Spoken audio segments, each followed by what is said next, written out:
యోగ్యతలు కాదు కావాల్సింది, ఆయన కావాల్సింది నా కుమారుడా, నా కుమార్తె, నీ హృదయాన్ని నాకు ఇమ్ము.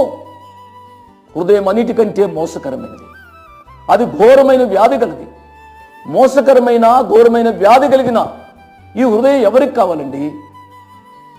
శరీరం బలహీనమైతే భర్తకక్కర్లే, భార్యకక్కర్లే.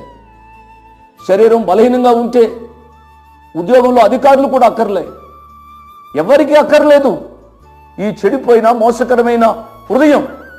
కానీ ఆ ప్రియ ప్రభు, ఆ ప్రేమ కలిగిన ప్రియ ప్రభు, నా కుమారుడా, నా కుమార్తె, నీ హృదయం నాకిమ్ము.